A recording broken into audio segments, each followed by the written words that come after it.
What's up, guys? How's it going? It's always me, Francesco. Welcome back to another episode of Wine Thursday. As always, we are going to give few seconds, 1 minute to people, of course, to join me for this conversation, for this wine conversation. So today we have, of course, a new topic, and we're going to discuss, of course, about the legs of the wine in the glass, of course. But before that, we need to, in general, talk about the of the visual evaluation of the wine. So let me of course just introduce a little bit this whole new argument. So anyway, I hope everybody is doing fine. So first of all, we are, as I told you, starting from to talk about the visual aspect of the wine. The visual aspect of the wine represents the business card, I would say, of it before, of course, we are going to taste it. So we have like an immediate feedback. We know exactly, what we are going to drink by looking at it. We can get so many information by look at the wine. So the first and most important thing is to understand how we should look to the wine. So it's also very important from the hedonistic point of view, I would say. When it comes about the technical aspect, the visual examination are very important things. So let's try to define what visual examination, of course, it can show to us. So first of all, the clarity, then the fluidity. So the famous arches, or the legs, according to some people, also they call it tears. So also the characteristic of the bubble. Obviously, this is something that is valid only for sparkling wine, and then color. Among all of these characteristic, color is probably the first characteristic that for obvious reason can be noticed, and it can give us a different indication about the characteristic of the wine that we have in our glass, regarding the aging time, regarding the evolution state of a wine, regarding certain winemaking practice that the winemaker applied to produce that specific product. And another, of course, very important information we can get is the region, the vintage, and so on. First of all, we must define a scale of tonalities within which we can move, and in this regard, we can establish at purely, of course, in the indicative level, a scale made of 11 color that we could define as basic color of the wine, from which we can start to define all the infinite nuances that a wine can have. Of course, that's really important to say that we cannot generalize too much when it comes about wines. And so what I'm telling you now is just some kind of very indicative scale. Anyway, thank you so much, Connie, for your comment. Also, for all of you, if you have any type of question, just write me, and I will be very, very, very happy to answer to all of you. Anyway, let's proceed. Let's now talk about the scale, the 11th color that we can define when it comes about the colors of the wine. So first of all, let's start with white wines. So we have greenish yellow, straw yellow, golden yellow, and amber yellow. Then, of course, for now, we'll just tell you what kind of coloration we can find in general and in the wines, in this case in white wines, and then I will talk about all of the different color, and we will analyze the reason why we have this kind of color. Then we have, of course, rosé wine. We have soft pink, cherry pink, and claret pink. Just to understand this a little bit better. Soft pink is the color that usually, for example, a Provence rosé, a pale rosé, has. So super, super light, super scarico kind of color. Then we have cherry pink.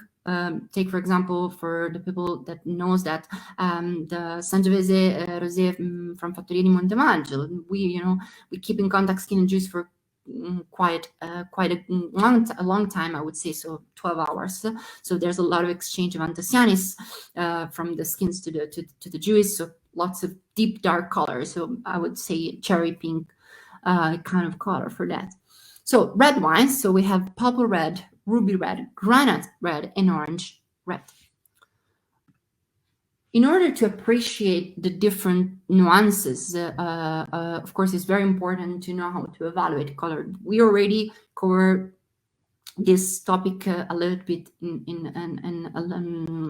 let's say we just cover, you know, the main thing of this topic in another live stream. If you want to look at it back, it's the wine tasting technique live. You can find it on our YouTube channel, so you can go back and you can take a look also to that live stream. But today we're going to talk about more specifically, and we're going a little bit more deeper into this argument, at least when it comes about, you know, the visual analysis, because in that specific live, the wine taste technique, of course, we were just introducing this argument, but we were of course you know, we were just trying to identify all of the different steps of the professional, let's say, tasting technique.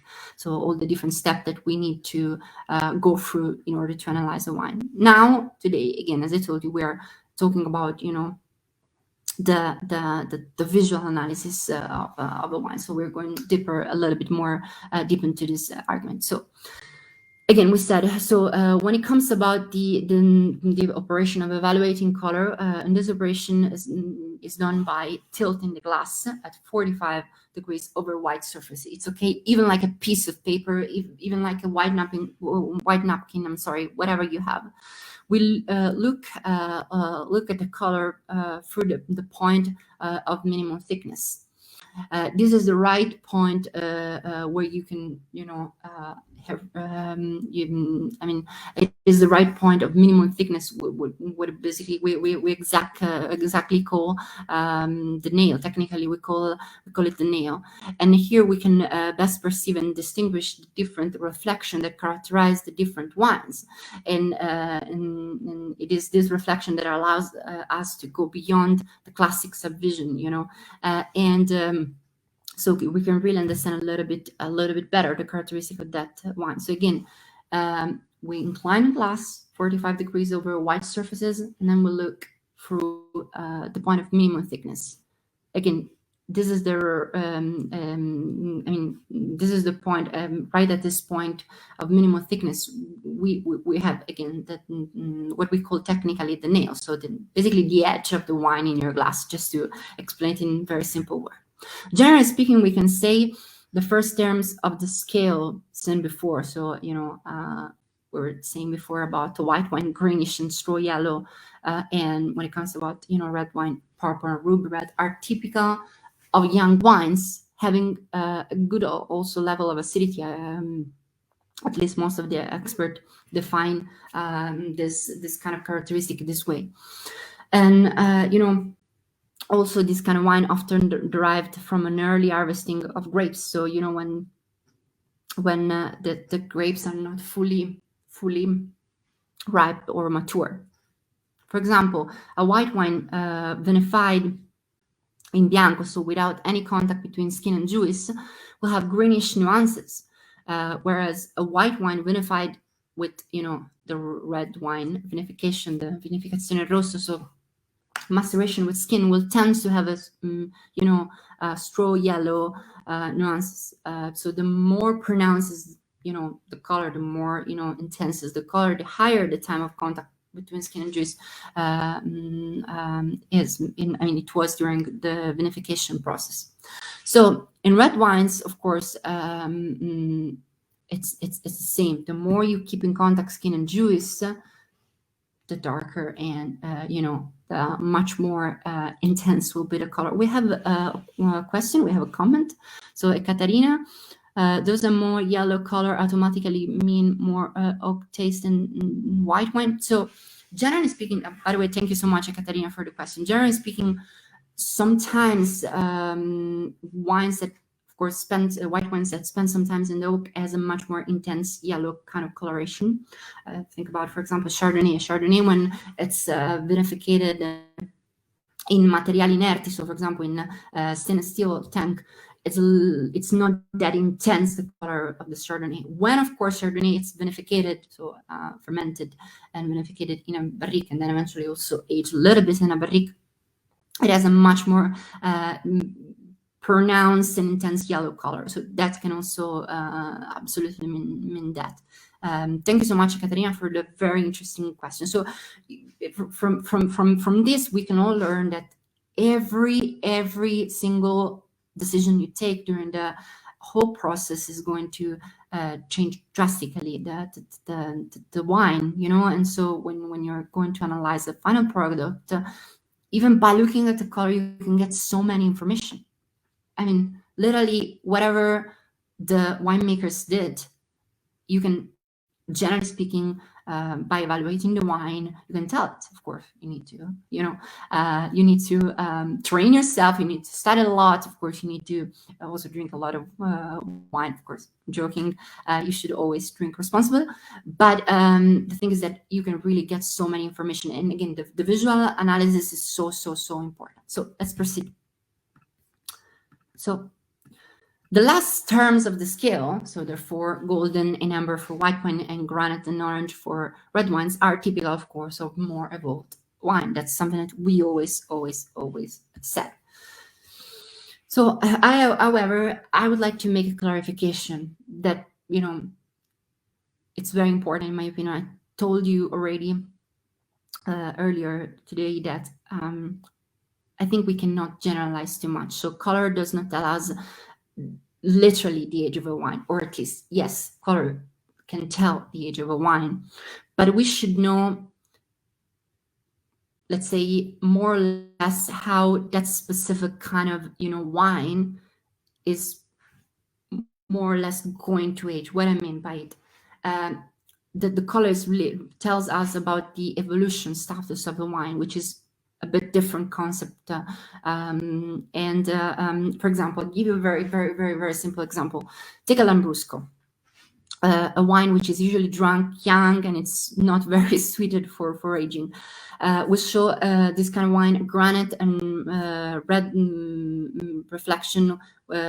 So when it's 15, 18 months old, whereas a Barolo will still have ruby red reflection 6 or 7 years after the harvesting. So it will be probably more granite or orange after 10 years or more. So, you know, Barolo has a much more as way longer. I mean, it's a wine that can have a better longevity compared to Lambrusco, you know. So that's the idea. That's really the idea. So if you know that, for example, Barolo can have a very long life, you will take this in consideration. You will keep it in your mind when you analyze the color. And, you know, when you consider that and you take a look at your Barolo glass, you can tell more or less how old is the wine that you have in your glass.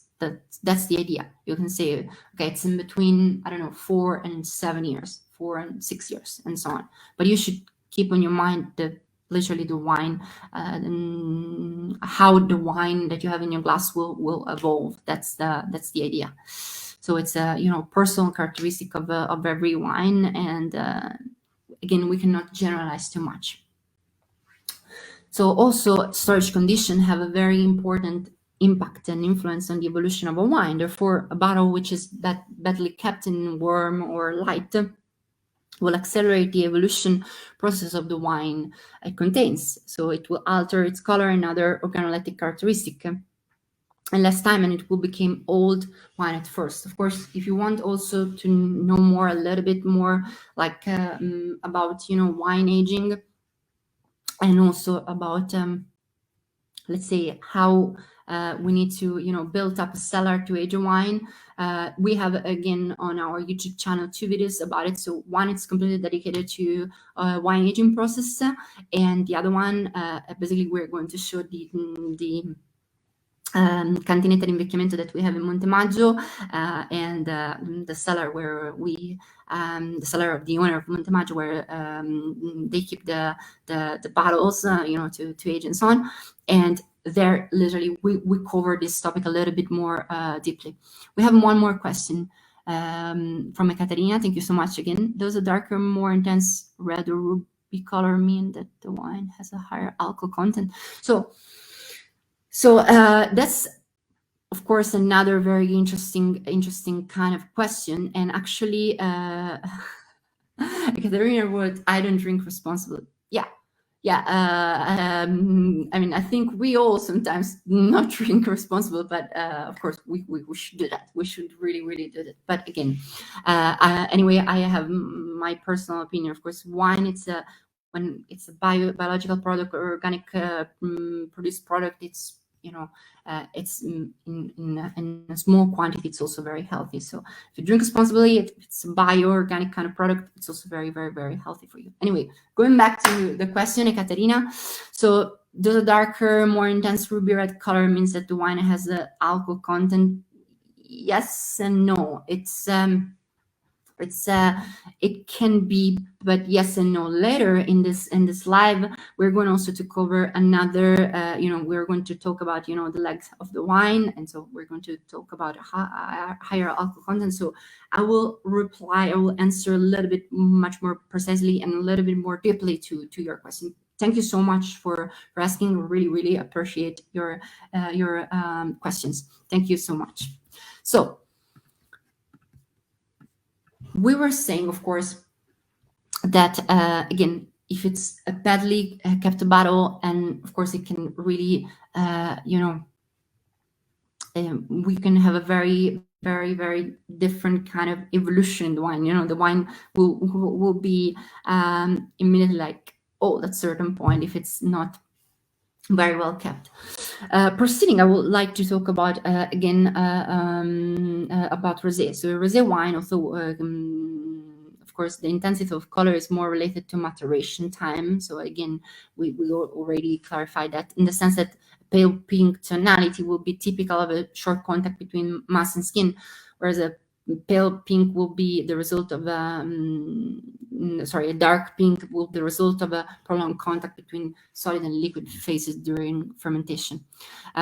So even for rosé wines, however, nuances to the rim can help as in determination of their evolutionary states. For example, we have in our tasting room at Montemaggio rosé from 2014, which is completely orange. Of course, in that specific case, it was a showcase bottle, so even light and thermic shock contribute to let's say to have that wine completely ruined. Let's say it became immediately old. But if you compare the color of the 2014 rosé with our rosé from 2019 2020, you can really tell the difference, and you can determine the evolutionary state of those kind of rosé. So it's really actually very interesting as a thing.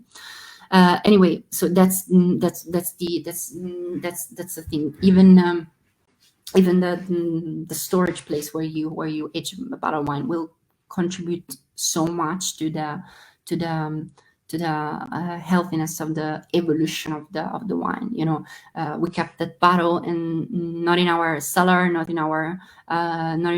so it was in our showcase. It was every day under the sun, and so it really became old immediately. Anyway, so these was just like a very valuable insight when it comes about the color. Now I would like to speak about the legs of the wine. So finally, we're going also to reply a little bit better to Ekaterina's question, I hope. But before that, let me just show you very quickly the picture of the nail of the wine, just to clarify where's the nail, because we always talk about the nail, but I wanted to show you where is the nail in a wine. And then I will also show you the picture of different scale.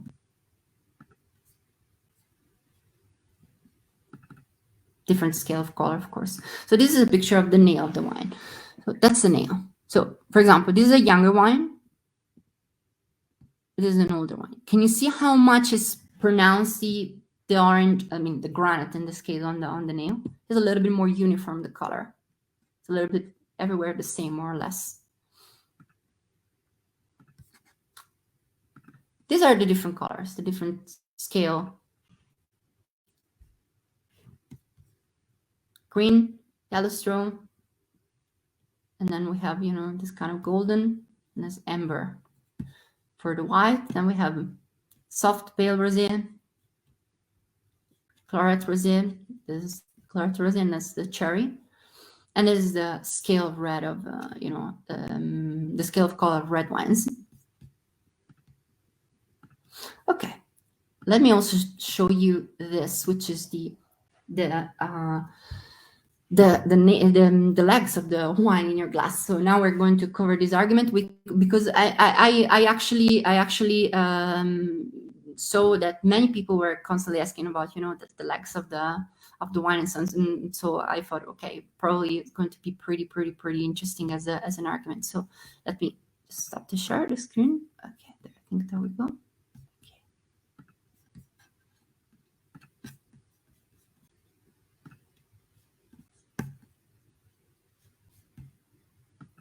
Wait 1 second, because the connection is going a little bit bad now. Pretty, forgive me.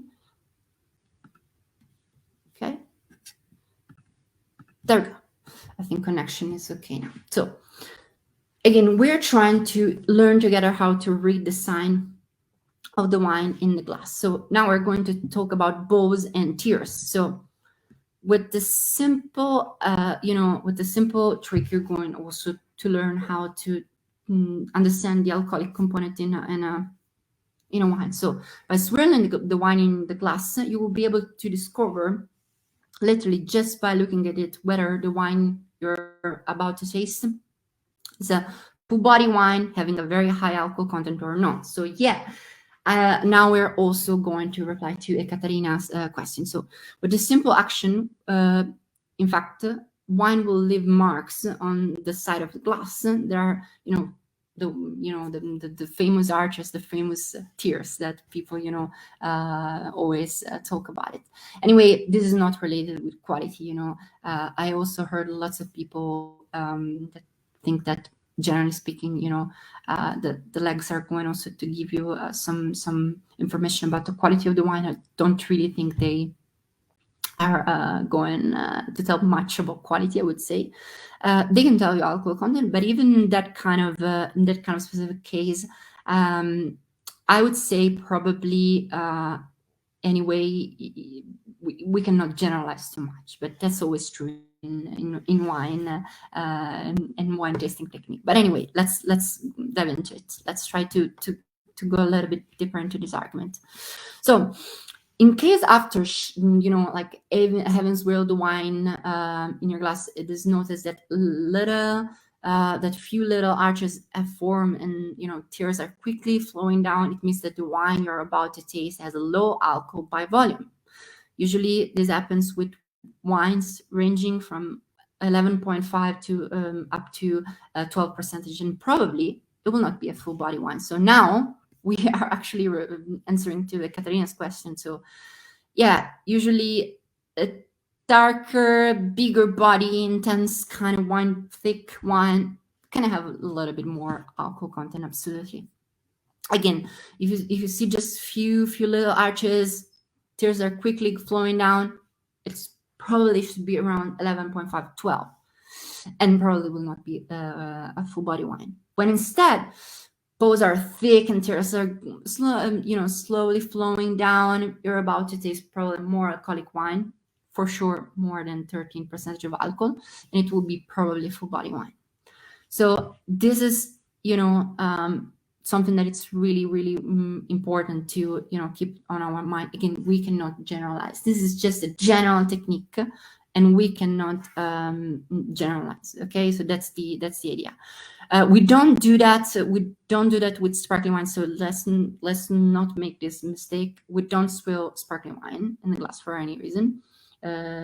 So this is not something we do we do with sparkling wine. This is something valid for red, white wine and rosé, but not for the sparkling wine, not for white sparkling wine, not for rosé sparkling wine. So please don't do that.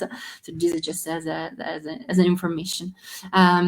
Because in general, it's within the wine in the glass. It's known to create useful oxygenation. By doing so, the wine will open up, and you will be able to perceive all the aromatic components, allowing you to live completely this beautiful experience. You will have like bomb of aromas that will explode, and you will be able to really to perceive it. That this is especially true for wines that have been in bottle for years. This wine need to get some air. Sometimes they are also reducing chemistry. Sometimes it can happen that you just simply open a bottle of wine and the wine stink, literally. That means that the wine is producing chemistry. The wine is basically telling, I need some hair. So in general, you need really to let it breathe. For example, professional, if the wines stink after that you open it, and the bottle, of course, was aged for so many years, professional would close again the bottle, and they take the bottle and they shake it, to create this kind of like shock for the wine.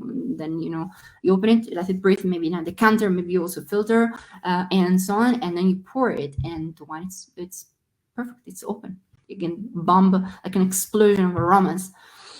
So we have another comment. Oh, Ekaterina, thank you so much to you. Grazie Francesco. Thank you so much, Ekaterina. Again, really thank you.